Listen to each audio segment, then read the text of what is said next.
How's it going, folks? Jeff Benjamin with 9to5Mac. In this video, what's new in macOS Sequoia? 9to5Mac is sponsored by iMazing 3, the best way to manage your mobile Apple devices, now with a simpler interface that's even more powerful. The Discover section lets you explore what iMazing can do, while Devices let you manage all devices from one place with multiple views and bulk controls. Backups let you archive, edit, export, and manage snapshots. In the Devices view, you'll find a data section for browsing and transferring messages, music, call history, contacts, etc. While Tools features one-click file transfers, local backups, spyware detection, device-to-device transfer, OS reinstall, log export, device supervision, and more. And you can manage all of your backup preferences in device settings, while Configurator for Business lets you provision, configure, supervise, and simplify MDM enrollment. iMazing is a modular platform with many features to come. Click the link in the description to download iMazing 3 today. So let's talk compatibility. macOS Sequoia works with the 2019 iMac or later, also the 2017 iMac Pro, 2022 Mac Studio and later, 2020 MacBook Air and later, 2018 Mac Mini and later, and 2018 MacBook Pro and later. It also works with the 2019 Mac Pro and later. And coming from macOS Sonoma, Apple dropped support for the 2018 and 2019 MacBook Air. Now let's talk Apple Intelligence compatibility. And it's sad news for Intel Mac users because Apple Intelligence requires Apple Silicon, meaning an M1 chip or newer. Now, iPhone mirroring, which is a headline feature, wasn't enabled in the initial Sequoia beta, but will be enabled in beta 2 once that releases. What this basically allows you to do is to mirror your iPhone screen directly on your Mac desktop and fully interact with it. You even receive your notifications. It even supports drag and drop from Mac to the iPhone, and it's totally secure. We'll be covering this as soon as it launches in beta 2. Like iPhone mirroring, Image Playground is not fully enabled in the initial beta, but basically this feature is sort of a easy to use interface that allows you to create images with generative AI. So while you can concoct images based on complex text commands, the Playground interface makes it a lot more approachable. Now, this is more on the techie side. Most regular users aren't going to care about this, but nested virtualization is now available within macOS Sequoia. And basically what this does is it allows you at a high level to run a virtual machine within a virtual machine. That has all sorts of use cases for areas like development. So while the hardware has been available with the M3 chip and arguably the M2 chip for nested virtualization, the software hasn't allowed it up until now. But Apple's only enabling nested virtualization support for M3 computers and higher. So if you have a Mac with an M2 chip, that probably means you're not going to have support for nested virtualization on your Mac. That said, we're looking forward to our favorite VM updates this fall. Okay, so there's also a new Siri UI, and this is what it looks like. It isn't fully baked in beta 1 right now, but 3:49 p.m. as you can see, it is somewhat functional. Okay, here's what I found. And this UI makes Siri appear in the upper right-hand corner. You can type to Siri. It's currently cloudy and 70 degrees or in Guatemala City, talk to Siri. Guatemala. Now, this is honestly one of my favorite updates. You've seen it in all the little sections so far. The new wallpaper. So first of all, we have the new macOS beta wallpaper, as you can see there. This is the official Sequoia wallpaper, I should say. And then basically, it looks like a whole bunch of Sequoia trees. You're looking up, sort of a vertical perspective. It looks really cool. I love this wallpaper. It's one of my favorites in a while. And of course, it does have a dark mode as well. And it is dynamic, as you can see. It's moving and it comes to a stop once you unlock your computer. So I think this wallpaper looks really cool. It's one of my favorites. Sometimes Apple makes some wallpaper that I'm just not feeling, but I definitely am enjoying the Sequoia wallpaper. It has that abstract look, but it's not so abstract that it's unrecognizable. And that's the dark mode version, of course. Now let's talk about the super cool wallpaper, the Macintosh wallpapers, going back to the original version of macOS, not the one based on macOS 10, but the one for the Macintosh, as you can see here. And there's all sorts of options. You get different color options. You have accent, you have random, and you can choose all the 6 colors and even a dark gray or a light gray. It looks really good and it's dynamic, as you can see. So we're just going to show this off a little bit because this honestly is one of my favorite features of macOS Sequoia. It is beautiful. I love all the colors. I love the dynamic aspect, all the attention to detail. even looks like Apple, I don't know if they actually recorded a screen of the Macintosh to make this, because you can kind of see that little CRT effect. But honestly, this is one of the coolest wallpapers / screensavers I've ever seen. So Microsoft's famous window tiling feature, I think it was said that their patent is expiring or has expired, which is allowing Apple to bake this into the system itself. So this, of course, allows you to drag your various windows to the edge of the screen to tile them just like that. This is something Microsoft Windows has had for a very long time, and now you can do it right here on macOS, just like that.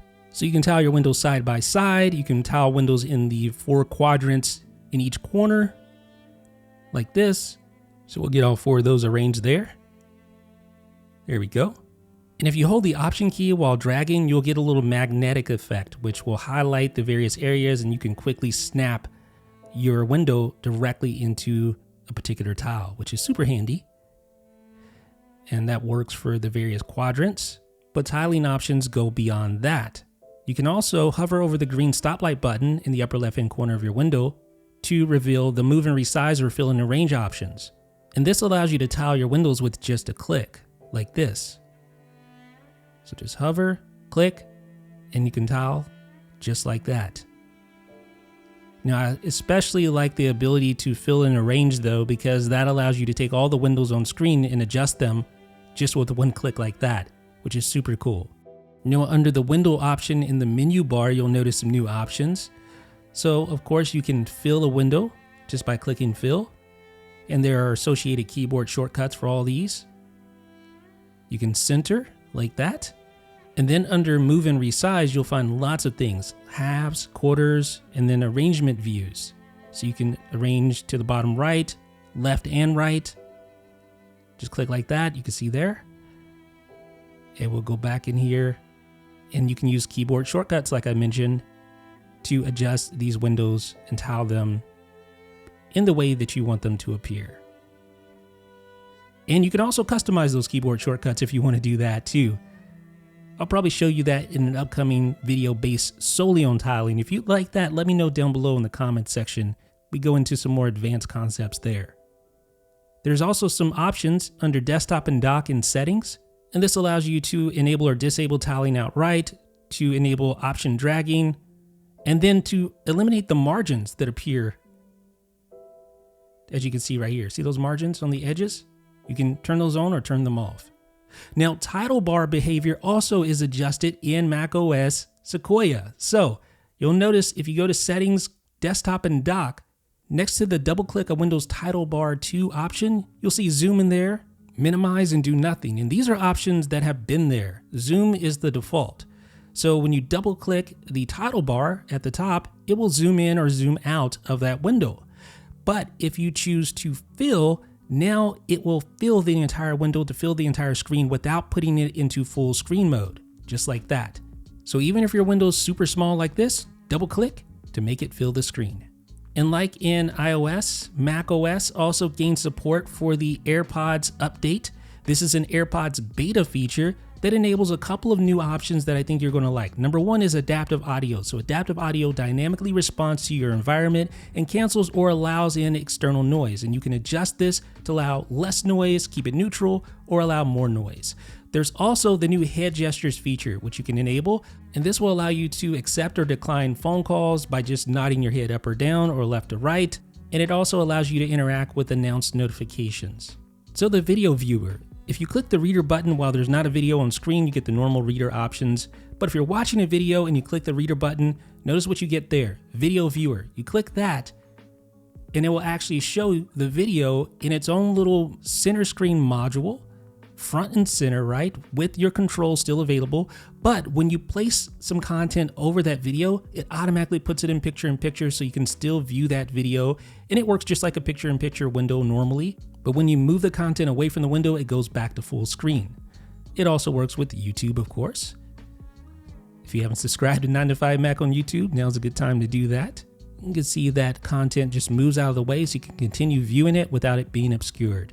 Now, Presenter Preview is a new feature that makes it so that you can actually see what you're sharing before you share it, which is super handy, right? So you don't accidentally overshare. So you can see here, you can share this window or share all mail windows, share this window or share all Safari windows. So if you just click share this window, it shares just that window and nothing else. So you know exactly what you're sharing before you do so. And background replacements sort of is a companion to this new feature. This allows you to replace the background just like this. So if you don't want to overshare what's in the background, maybe you got laundry that you still need to fold. Well, you can replace it with one of these gradient colors here. And there's 9 of them, including this black color here. Or you can replace it with an image. I'm sure Apple will probably provide more of those. Or you can replace it with your own image if you want to do that. And this is, I think it's from I don't remember what airport this is from, but you can do that. Now, Apple Chess gains new graphics. So this is how Apple Chess used to look prior to macOS Sequoia. Here's how it looks on macOS Sequoia. Which look do you prefer? Let me know down below in the comments. And privacy and security, just like in iOS, you get some changes there. And one of the big changes is the fact that it will now kind of show you, give you a glimpse as to what actually or how many items you're actually giving permission to. So location services, you can quickly see at a glance that you're giving access to 6 different services for your location. And that's handy, right? And that basic same premise is there for the other permissions as well. One thing I haven't seen though is the ability to limit the contacts that a particular service has access to like you can on iOS. Maybe that will come in an update. Now the Passwords app is rolling out to all of Apple's major platforms, including macOS Sequoia. This app is basically the keychain in app form, something we have been wanting for a very long time, an easy way to access your keychain stored passwords, security codes, etc. Now you can do so from this standalone Passwords app. And like I said, it's on all the major platforms. It is pretty good. Of course, you can go and change your password, generate passwords, generate 6-digit codes, security codes. You can even share your network QR code to share your network access. There are security warnings. So if you have compromised passwords or duplicate passwords, it'll show those. Of course, all your deleted items. There's also shared groups, so you can share passwords among your friends and family if you want to do that. So here's a shared group. You can, of course, go in and manage that and add access to additional people for that group. What else do we have here? So it also tells you security, whether it's a strong password or a weak password. That's pretty nice. But here's the really cool thing that I love, passkey support. So passkeys are, of course, the most secure way to sign into your account, as it tells you there. There are also some options for the Passwords app. So if you go to settings, you can enable or disable website and app names, show passwords in the menu bar, which is super important. I'm going to talk about that here in just a second. And various security things suggest strong passwords, detect leak passwords, etc. But now it also obviously works with autofill. So I'm going to just autofill directly from the Passwords app. You can see a little Passwords app icon there. And of course, it works with verification codes as well. So I can just verify with a single click. And it uses Touch ID here on my Mac. Now, what you'll notice, the passwords section in the settings for Safari, that goes away now. There's no longer a need for that because there's this standalone Passwords app. But the really nice thing, menu bar access. So you can quickly log into a particular app or website, and it will have suggestions there for you, recently created, of course, as well. And that allows you to quickly log into an app or website. You'll also find a shortcut to open up the full Passwords app from the menu bar. Now, if you go into System Settings, you're going to find under General, Autofill and Passwords. So again, you get this little placeholder, you can close that out. And then you can autofill passwords and passkeys, enable that, and then choose where to autofill from with passwords as an option. So the calculator gets some pretty significant updates here. You can see the difference between the Sonoma version and the Sequoia version, but you also get something really nice that's easy to access, and that is history support. So if we go up to View, Show History, we can view all our history right here. And that's super handy, especially when you're doing a number of different calculations. And then you can also click to repopulate those calculations. You can also convert. Now, this is not new, but the interface is new, and it's a lot easier to use this time around. So I can convert US dollars to euros, or I can convert, I don't know, acreage to square miles or square feet, or whatever the case may be. I can do that right here from the main calculator interface. And of course, there are math notes. This is a feature that was, really talked about on the iPad and the iPhone to a lesser degree, but it's also available here in Sequoia, and that allows you to perform calculations directly within text fields like the Notes app, just like this. And yes, you can even assign variables, which can be super handy. Now, the changes to the Photos app aren't as extensive as what you'll find on iOS, but there's some nice changes here. For instance, you get the new collections section, which includes things like people and pets and memories and trips and featured photos. But again, the changes to the Photos app in Sequoia is not as extensive as what you'll find on iOS. That being said, there are some new utilities, things like receipts and handwriting, illustrations, so it can automatically recognize those things and organize them into their own groups, which is obviously pretty handy. Now, the Weather app gains a few subtle changes. One such change is the fact that you can now have home and work labels. So you can see here in Preferences, show home and work labels. So for instance, if I have home or work assigned in my Contacts app and I have that location in Weather, it will label them as so, just like that. Now, here's another thing. The feels like temperature will now be placed right below the actual temperature in areas where there's a big discrepancy between the two. Now, Freeform gets some substantial upgrades in macOS Sequoia. It's one of my favorite apps. It's a slept-on app from Apple. But what this app basically allows you to do is to create boards with an infinite canvas. So you can basically just place anything on these boards. The problem is that if you have a group of items, say, in one spot and you have another group of items way over in the other opposite corner, it could take a while to get over to those particular items. But now there's a new feature called scenes, and you can basically set an area as a scene and then quickly jump between those scenes. So here, I'm going to add a scene, and it's just going to take that area and mark it as that particular scene. So I'm going to do the same thing here, this time with the keyboard shortcut, or you can just click here and select Add Scene as well. And then you can also delete, rename, etc. So we're going to go in and rename some of these scenes to their relevant names. Squares, circles, stars. So you can see all those various items on the board arranged in their individual scenes. So we're going to go in here and create a scene here for the triangle. So add scene, and we'll rename that to triangles. There we go. All right, so now the cool thing, you can jump between those scenes so quickly now, whereas before it would take you a little while to get over to each one. You either had to zoom all the way out or just scroll forever. But now I can simply open the Scene Explorer and then just click like that to jump directly to those scenes. That's super handy if you have a very dense board. Now, another thing you can do, if you hold spacebar, you can actually now have the hand tool to drag around the canvas. So that's another handy little feature, no pun intended there. The other thing that you'll find, another so-called quality of life improvement, is the ability to snap to the grid in the background there on each board. So if you just go up to the view menu, you'll see snap to grid, and now you can snap your items directly to that grid. That's going to make organizing things so much easier instead of just snapping to other objects. I think a lot of people who use Freeform are going to love that new snapping feature. But in the previous version of Freeform, when you wanted to connect items, it was very rudimentary. I mean, there just weren't that many options for connecting to items. But now in Sequoia, you can see there's multiple connection points that you can make.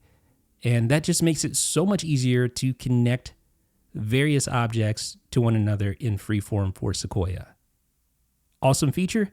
You can also quickly create a link and share with others. This is a solid Freeform update. Now on iOS, the Calendar app got some major upgrades. And here on Sequoia, there's some pretty big upgrades as well, such as the ability to create reminders directly from the Calendar app itself and have those reminders appear on your calendar. So I just did that. But the cool thing is that you can do the opposite as well. So I'm just going to create Bake a Cake. This is a reminder right here on my calendar. Now, if I open up reminders, you can see Bake a Cake is there as well. So it appears these two apps work together, in other words. Now, if I create a reminder within the Reminders app and schedule it, that reminder is going to appear on the calendar as well, as you can see there. And if I complete a reminder in Reminders, it completes in Calendar. and then vice versa. So if I click walk the dog, that disappears in reminders.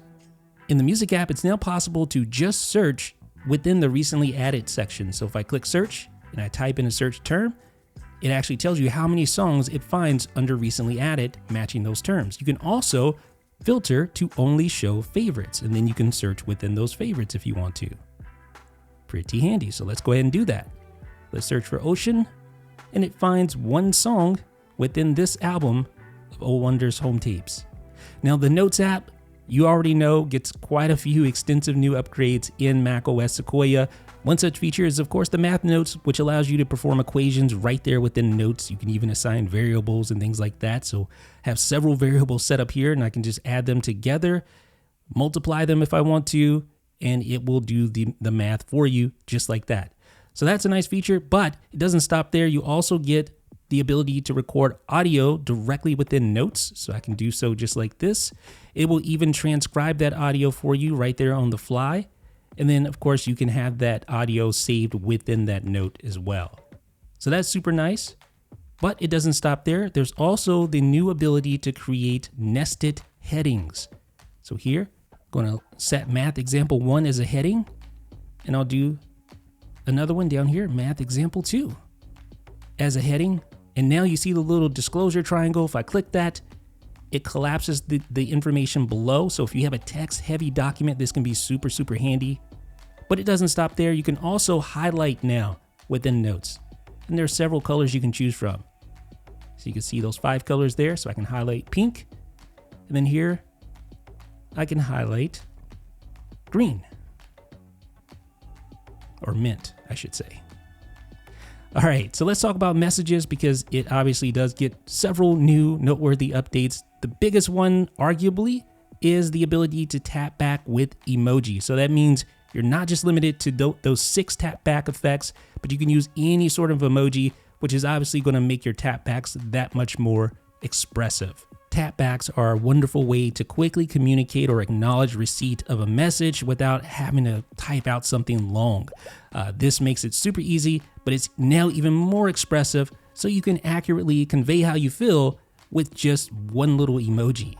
Now here's another feature, the ability to send later. This is something we've wanted for years in messages.